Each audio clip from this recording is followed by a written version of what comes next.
یا ابن زہرا روحی و جسمی لک الفدا، یا ابن زہرا روحی و جسمی لک الفدا، یا حسین یا حسین یا حسین یا حسین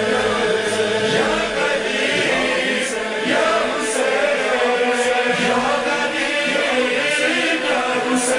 اعوذ باللہ من الشیطان اللعین الرجیم، بسم اللہ الرحمن الرحیم، الحمد للہ رب العالمین، والصلاة والسلام علی سیدنا و نبینا محمد و آلہ الطیبین الطاہرین، واللعنۃ الدائمۃ علی اعدائہم اجمعین۔ عزیزان محترم، جس موضوع کے ساتھ آپ کی خدمت میں حاضر ہوئے ہیں، اصحاب امام حسین علیہ السلام کے حوالے سے کچھ ذکر کرنا ہے۔ اصحاب امام حسین علیہ السلام میں سے کچھ اصحاب وہ تھے کہ جو کربلا کے میدان میں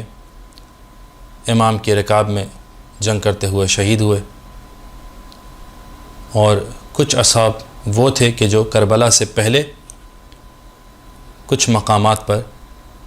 شہید ہوئے ہیں۔ کربلا سے جو پہلے اصحاب شہید ہوئے ہیں ان میں سے ایک جناب قیس بن مصہر الصیداوی۔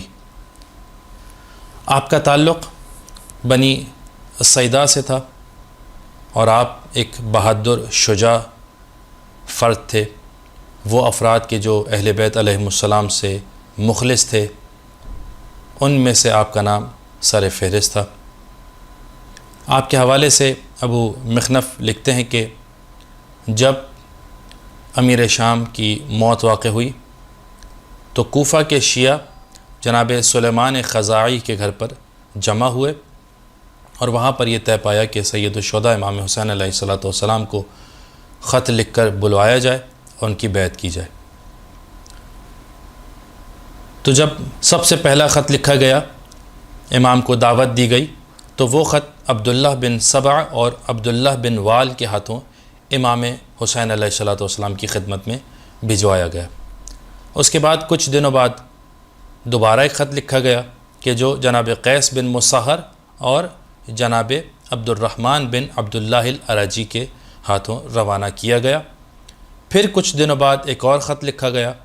اور وہ خط جناب سعید بن عبداللہ اور ہانی بن ہانی کے ہاتھوں امام کی خدمت میں بھیجا گیا۔ اور اس خط کا مضمون اس طرح سے تھا کہ لوگ آپ کے منتظر ہیں، امام کو مخاطب کیا گیا کہ لوگ آپ کے منتظر ہیں، اور لوگوں کی رائے آپ کے علاوہ کسی اور کے حوالے سے نہیں ہے، یعنی لوگ آپ کے علاوہ کسی اور کی بیعت نہیں کریں گے، بس مولا کوفہ کی طرف جلدی آئیے تاکہ لوگ آپ کی بیعت کر سکیں۔ پھر جب یہ خطوط سید الشہداء امام حسین علیہ السلام کو ملے، امام نے اپنے چچا زاد بھائی جناب مسلم ابن عقیل کو اپنا سفیر بنا کر کوفہ کی طرف روانہ کیا، اور ان کے ہمراہ جناب قیس بن مصہر اور جناب عبد الرحمن العرجی کو بھیجا۔ جب یہ حضرات کوفہ آ رہے تھے تو ایک مقام پر راستہ بھٹک گئے، تو یہاں پر اس مقام پر رک کر جناب مسلم نے جناب قیس کو امام کی خدمت میں دوبارہ بھیجا، واپس بھیجا، تاکہ امام کو اپنے احوال سے کی اطلاع دی جا سکے۔ جناب قیس امام کی خدمت میں آتے ہیں اور تمام احوال سے امام کو واقف کرتے ہیں۔ اس کے بعد امام جناب مسلم کے خط کے جواب میں ایک اور خط لکھتے ہیں، اور اس خط کو جناب قیس کے ہاتھوں جناب مسلم کے پاس بھجواتے ہیں۔ جناب قیس جب جناب مسلم سے دوبارہ ملتے ہیں تو اس مرتبہ جناب قیس جناب مسلم کے ساتھ کوفہ کی طرف روانہ ہوتے ہیں اور کوفہ میں داخل ہوتے ہیں۔ کوفہ کی ایک مومنین کی ایک بڑی تعداد کی بیعت جناب مسلم نے لی، بہت بڑی تعداد نے جناب مسلم کے ہاتھ پر بیعت کی، اور پھر جب یہ تمام بیعتوں کا سلسلہ چلتا رہا تو ان احوال سے واقف کرنے کے لیے امام کو دوبارہ جناب مسلم نے جناب قیس کو روانہ کیا۔ جناب قیس جب دوبارہ امام کی خدمت میں حاضر ہوئے، امام اس مرتبہ کوفہ کے راستے میں تھے، مکہ سے نکل چکے تھے۔ جب دوبارہ جناب قیس امام سے ملاقات کرتے ہیں تو اس مرتبہ جناب قیس امام کے ساتھ ساتھ کوفہ کی طرف آتے ہیں۔ پھر ایک مقام پر رک کر امام جناب قیس کو دوبارہ روانہ کرتے ہیں کہ جناب مسلم کو خبر دی جائے کہ ہم کوفہ کی طرف ہیں، کوفہ آنے والے ہیں۔ اس مرتبہ جناب قیس جب کوفہ کی طرف جا رہے تھے تو حسین بن تمیم کہ جو ابن زیاد عبید اللہ ابن زیاد کی طرف سے کوفہ کے داخلی رستوں پر، کوفہ کے خارجی رستوں پر مامور تھا، جو کوفہ کی طرف رستے آ رہے تھے ان پر مامور تھا، وہ جناب قیس بن مصہر کو گرفتار کر لیتا ہے، گرفتار کر کے عبید اللہ ابن زیاد کے پاس لے کر آتا ہے۔ جب جناب قیس بن مصہر عبید اللہ ابن زیاد کے پاس آتے ہیں تو عبید اللہ ابن زیاد جناب قیس سے اس خط کا مطالبہ کرتا ہے کہ جو خط امام نے بھیجا تھا، امام کی جانب سے آیا تھا۔ تو جناب قیس فرماتے ہیں کہ وہ خط میں نے پھاڑ دیا ہے تاکہ تم اس خط کے مضمون سے جو کچھ اس خط میں ہے اس سے واقف نہ ہو سکو۔ جب عبید اللہ یہ سنتا ہے تو پوچھتا ہے وہ خط کن لوگوں کے لیے تھا؟ تو جناب قیس فرماتے ہیں کہ جن افراد کے لیے وہ خط تھا مجھے ان کے اسماء کا علم نہیں ہے، میں ان کے ناموں کو نہیں جانتا۔ یہ سن کے عبید اللہ کہتا ہے کہ مطالبہ کرتا ہے کہ اچھا ٹھیک ہے، مجھے اس خط سے واقف نہ کرو، اس کے مضمون سے واقف نہ کرو، تو ٹھیک ہے جاؤ منبر پر اور جا کر حسین بن علی